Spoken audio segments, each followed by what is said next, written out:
Ay Rəsul, sən bütün gün dostlarınla ora gedirsən, bura gedirsən, gəzdirsən, mən başa düşə bilmirəm, sən bunlara yox cavabı deyə bilmirsən. Ay niyə deyə bilmirəm? Deyirsən ki, dostundur, aç mikrofona qoy. Ay can qardaşım. Ay Rəsul, istəyirik axşam oturaq. Nə deyirsən? Niyə də yox?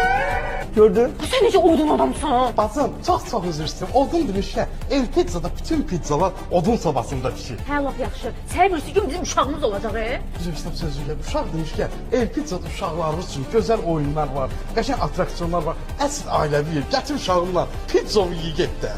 Arzu, bunu yadında saxla. Mən hara getsəm də, gəzsəm də, dolaşsam da, neynəsəm də mən yenə səni sevirəm. Mən səni səmada uçan ağ göyərçinin lələkləri kimi sevirəm. Yaxşı, klonluq eləmə. Klon demişkən bacım, burada şən klonlar var, animatorlar var. Qardaş, sən nə istəyirsən bizdən? Mən istəyirəm ki, ailələr dağılmasın. Sağ ol qardaş, amma biz hələ ailə deyilik, nişanlıyıq. Sen böyle aile dursan. Dur kaç Aybət bak, bu səni çapıcı. Dur tez ol. Dur 2 dənə tordan canım çarptın. Yükləyə bilmədin cəmaat uşağını.